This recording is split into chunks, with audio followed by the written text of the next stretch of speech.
Hello and happy Monday afternoon. I sent out a video earlier and then I said I was going to follow it up because I didn't have the codes with me. I was referring to trying to report a suspicion of neglect or abuse and how a lot of parents who have been alienated and targeted are just flat shut down and no one wants to take the report from them. So I wanted to do a follow-up because I said that I would. So regarding the Texas law, it's section 261.101, which states that by law you have 48 hours to call in and report suspected abuse or neglect. I want to draw attention to the word suspected. The Texas law does not say that you cannot report a suspicion unless you have proof. I want to say that again. This goes out to all law enforcement, especially the agency that is east. You head down 75 past McKinney. You need to hear this.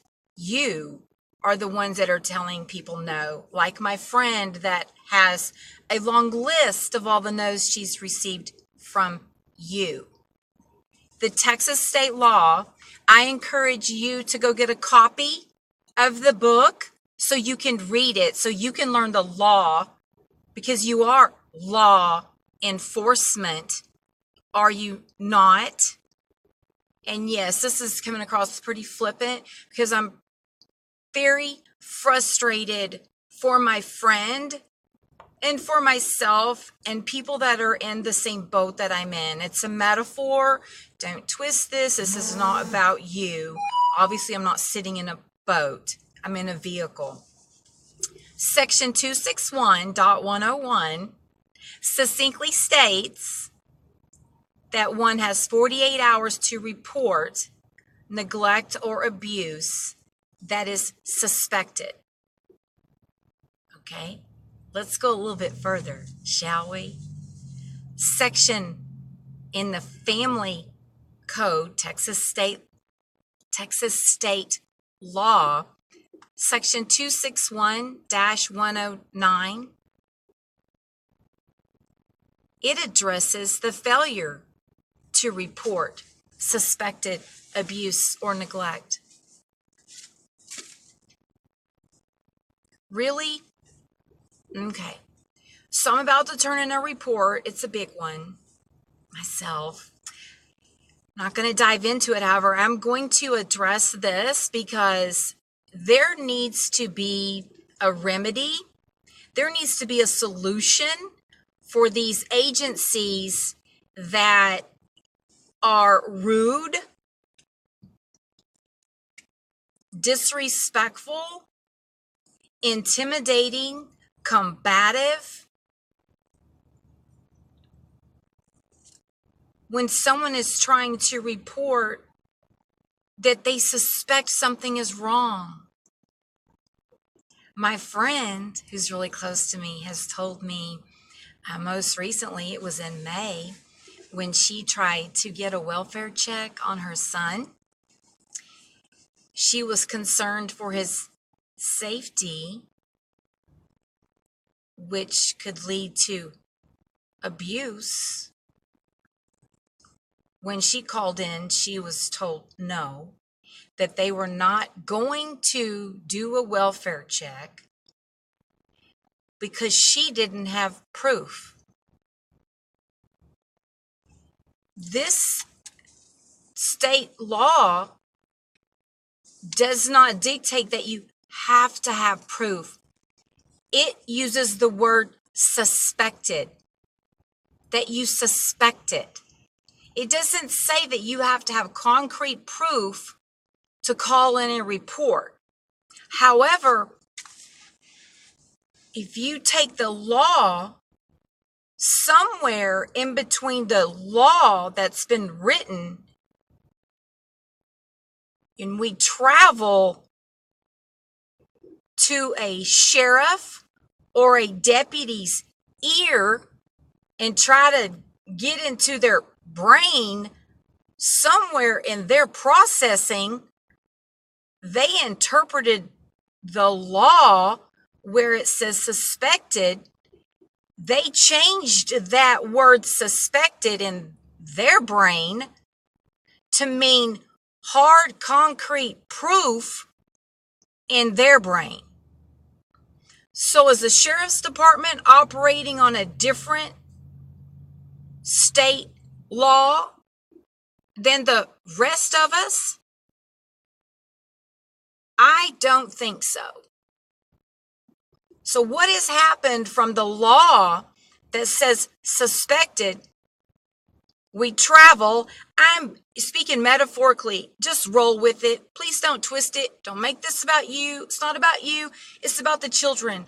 And I'm trying to explain the ludicrousy of what is taking place every day when people like myself and my friend who's been alienated now for 2 years is trying to deal with the sheriff's department and these deputies. Won't say which sheriff's department. And they're just twisting it all around to give base to their no. It's ludicrousy. It's ridiculous. In my opinion, lazy. And it's a total disregard to the law. It's a disregard to the law. In my opinion, that they've been hired, they took an oath. Somewhere from taking that oath to sitting on their rear end in their squad car or in their office, they forgot. And somehow their filters gotten clogged. It's a metaphor, people. People don't have real filters in their head. Just roll with it. Don't make this about you, okay? It's about the children who are not being checked on, okay? Like children, I'll give an example. My friend, her son has a mental illness. He's not seen medicine for 2 years. 2 years because his stepmom and dad, they don't think he needs it. Oh, wow. Well, most people don't get prescriptions for medications for mental illness just for the fun of it. They need the medication. However, my friend's son, no names, but my friend's son has stabbed a kid at school, juvenile, went to another school, met with the principal there, threatened to kill himself and another student. In 2017, my friend's son told the principal, I can't make the bad voices stop in my head.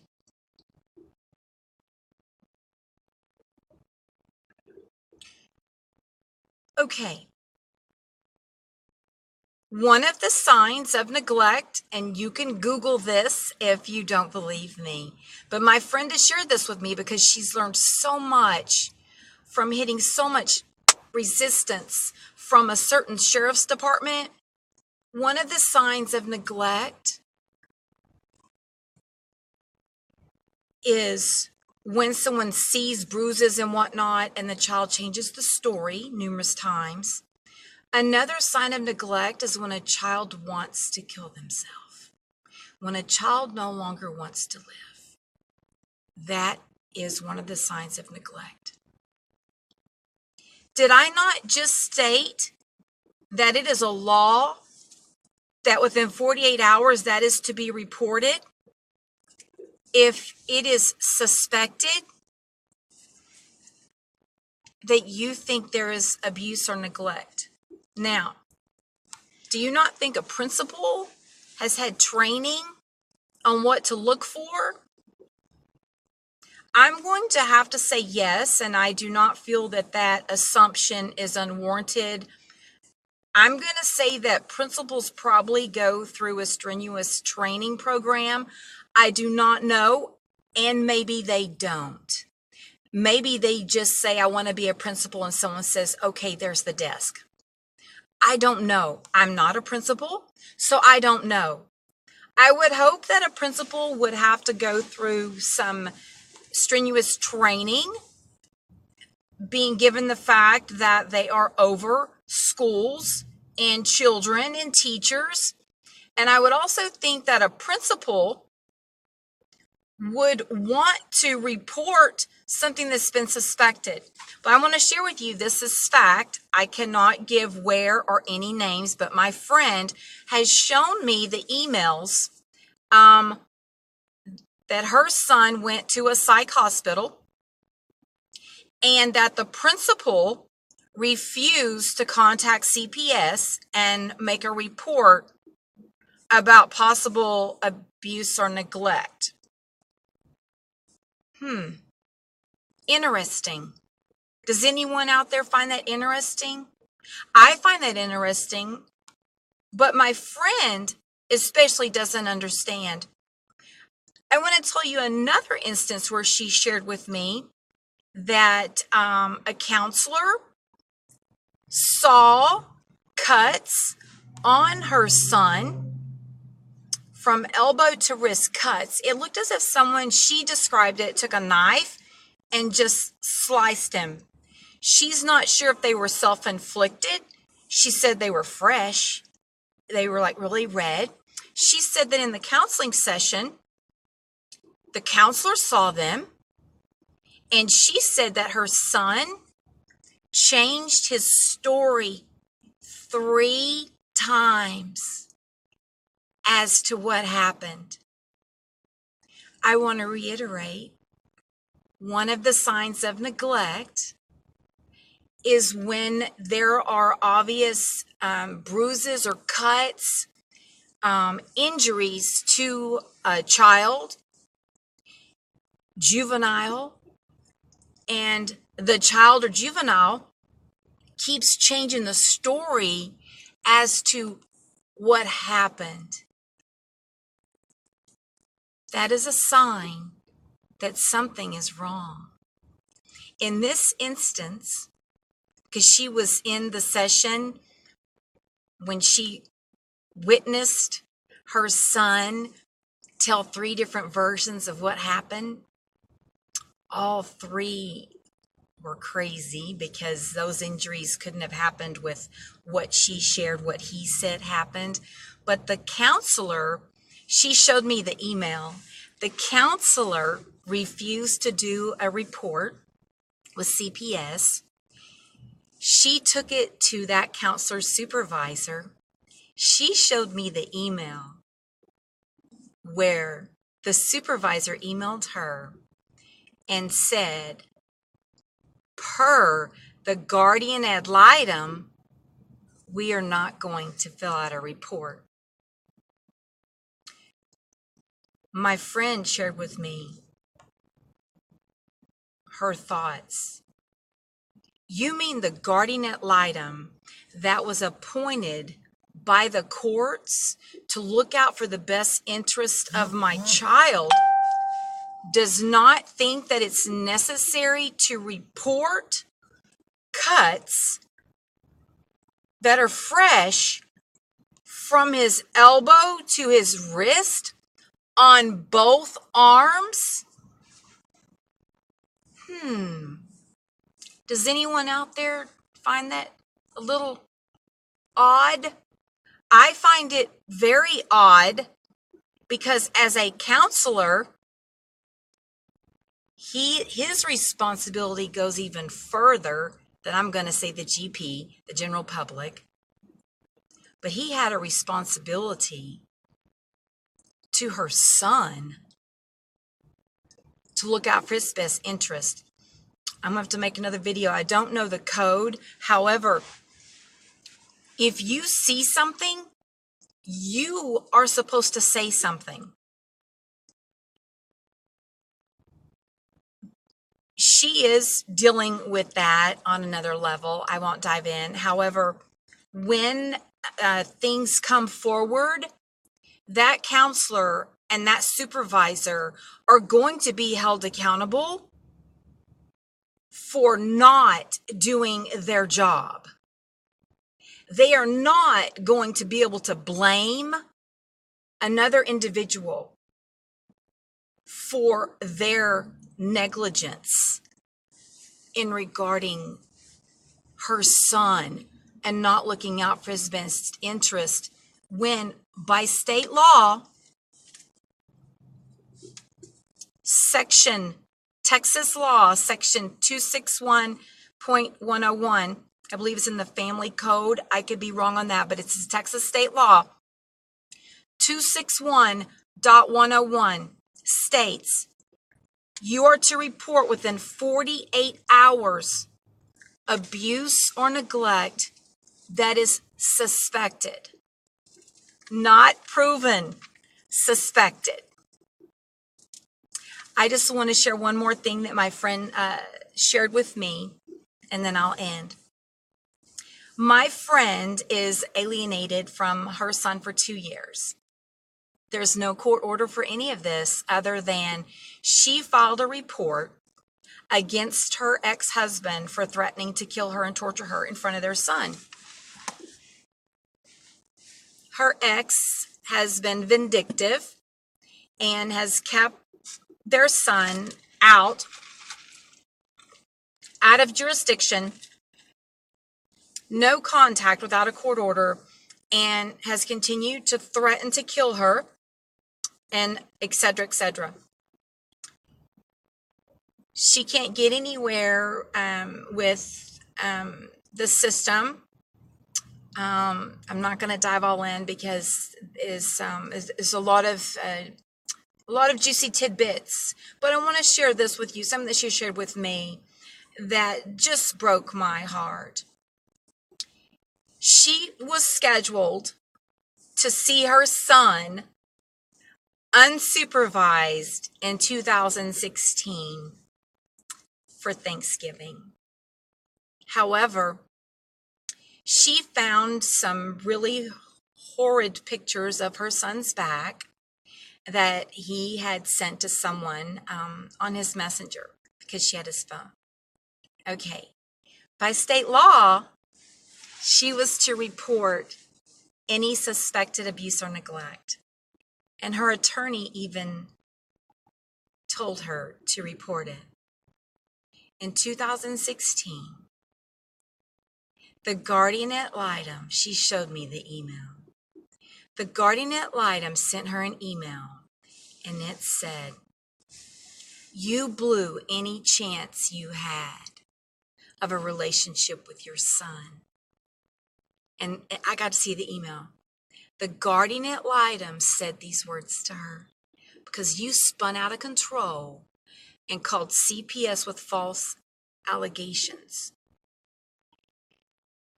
People, it's not false allegations when you suspect that there's abuse or neglect. But the guardian ad litem punished her for caring about her son's welfare. She didn't get to see her son for Thanksgiving. She didn't get to see her son for Christmas. She's missed birthdays. She's missed a lot. She's at 2 years now, no contact, because of the system, and mainly because she was trying to follow the law. The law. So she was punished for trying to follow the law. Is that not perplexing? Is that not perplexing? Well, she's working on some things on her end, and I'm praying that she gets to see her son soon. I just think it's sad when a court-appointed guardian ad litem can be so ugly and rude and not do their job and basically be a blowhard to parents and think that they can be disrespectful along with court-appointed attorneys, be disrespectful and not do their job. I don't understand why they're allowed to do that. But in my opinion, no one should be punished for trying to follow the law. It's not ironic, but it's the only word that comes to mind now. So her son went to jail for breaking the law. So it was okay to go by the law then, but yet there is a lot of inconsistencies with this guardian ad litem that my friend was having to deal with. It doesn't make sense. And after she shared this with me, after her son was released and they went to court, one more thing and then I'll end.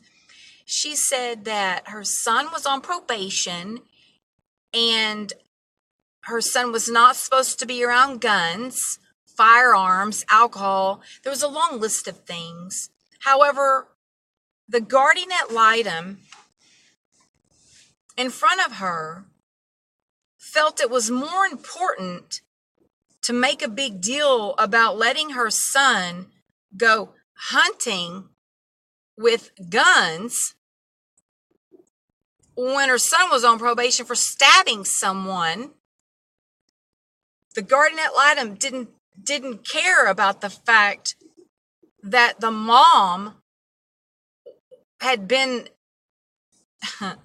only been allowed a couple phone calls. That is it. And that guardian ad litem made a big deal in front of her to make sure that she saw that he was letting her son go hunting, regardless of what the probation said. But she wasn't allowed to see him. That's out of the question. That's not happening. Not happening.